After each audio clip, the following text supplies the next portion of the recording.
Before Dumbledore even introduces the concept of Horcruxes and Half-Blood Prince, Harry has already encountered them. Though he destroys Tom Riddle's diary in Chamber of Secrets, he has also found and promptly disregarded 2 others. In Order of the Phoenix, the gang find a locket in 12 Grimmauld Place while cleaning the place up.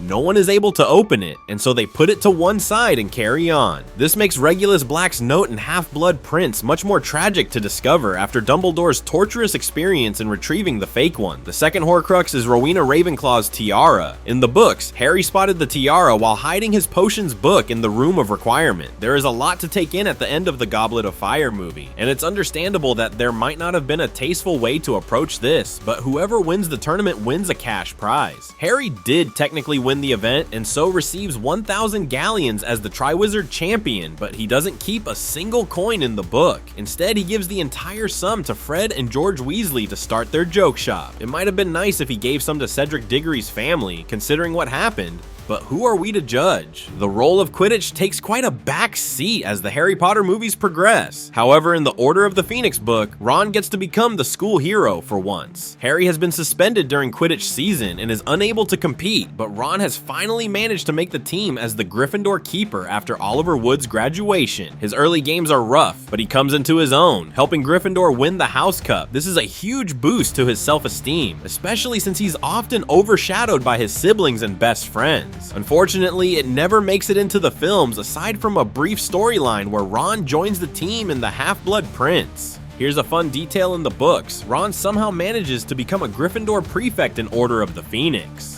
Everyone expects Harry to be chosen, even Harry himself, but Dumbledore picks Ron instead. It's a validation Ron doesn't get often, proving Dumbledore sees potential in him that others overlook. Like Ron, Hermione is chosen as a Gryffindor prefect in Order of the Phoenix. No offense to Ron, but this role is a very natural fit for Hermione. She's always been the rule follower and academic powerhouse. What's interesting is how seriously she takes the role, even when it causes tension with her friends.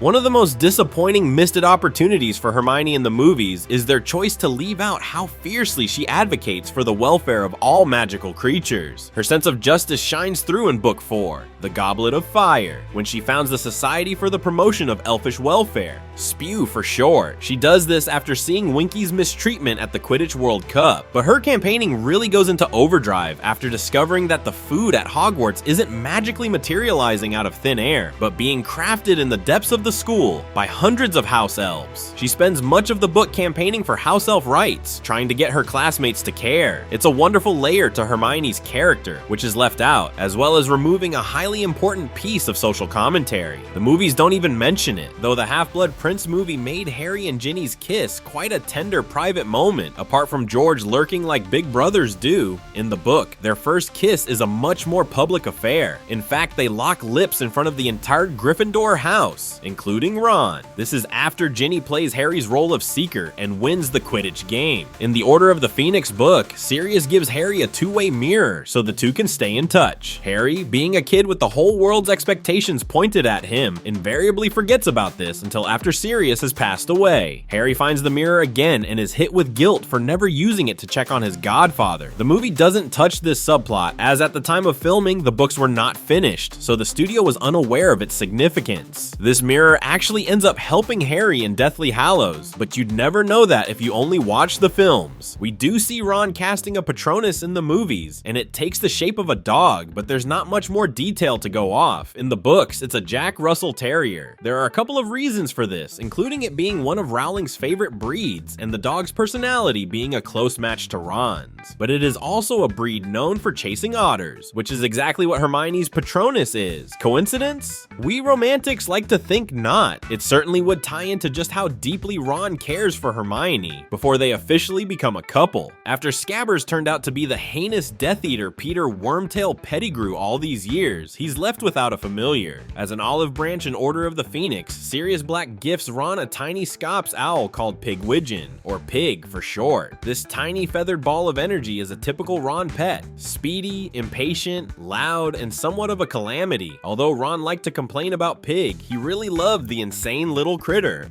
Though it's no secret that Hermione is a magical marvel, her skills are far better than you may realize. Sure, in Chamber of Secrets, she brews the Polyjuice potion almost entirely by herself. This potion is so complex that it's not taught until 6th year, yet she pulls it off in 2nd year. But before that, in year 1, she bested Snape's potions test with ease, something that was left out of the movies. After discovering that tabloid journalist Rita Skeeter is an unregistered animagus who can turn into a beetle, hence her talent for gotcha journalism, Hermione catches her in a jar and blackmails her. It's a bold move, and if you go off the Hermione in the movies, it's totally outside the box for someone so rule-bound. In the second part of the Deathly Hallows movie, we see Harry snap the Elder Wand in half, preventing it from getting into the wrong hands or being used ever again. However, the book goes a different route. Instead of breaking the Elder Wand, Harry uses it to repair his own Holly and Phoenix Feather wand before returning it to Dumbledore's tomb. This small change alters the tone of the story's ending. Not only does Harry honor the power of the wand by returning it, but it also symbolizes that death should be accepted, not destroyed, and the fact that Harry has chosen to relinquish ownership of it rather than be defeated by another means that no one will be able to wield it again. In the Deathly Hallows Part 1, Ron's reaction to hearing Hermione getting tortured by Bellatrix is downplayed. He is clearly upset hearing her screams echo through Malfoy Manor, but in the book, he's absolutely inconsolable. He screams, desperately beating on the walls of their prison, begging someone to help her. It's one of the most heart-wrenching moments in the book series and shows just how much he loves her. Ron's future is bright. He joins Harry at the Ministry of Magic as an Auror, helping to clean up the mess left by Voldemort and his followers. Later, he partners with George at Weasley's Wizard Wheezes, bringing his humor and creativity to the joke shop world. It's a path that blends bravery with fun, and it's a very Ron move. The film moves Ron and Hermione's first kiss to the Chamber of Secrets during the Battle of Hogwarts. But in the book, it happens in the Room of Requirement, right after Ron, of all people, remembers that the house elves in Hogwarts need to be warned. Hermione is so moved by his concern that she drops everything and kisses him right then and there. Of course, as the entire Spew storyline was left out of the movies, the location of this moment had to shift. Considering how talented Hermione is in almost all magical subjects, she could have the pick of the jobs as an adult. Many might expect her to join Harry and Ron as Aurors. However, she chooses to begin her adult life at the Department for the Regulation and Control of Magical Creatures. She later moves to the Department of Magical Law Enforcement, where she rises to become the Minister for Magic. It's a fitting arc for someone so dedicated to justice, equality, and using her intellect for good. And there you have it, some of the most surprising, heartfelt, and downright fascinating details about our 3 main heroes of the Potterverse. Thanks for watching, and as always, make sure to like and subscribe to stay in the loop with your favorite fandoms. See you next time for more ScreenRant deep dives.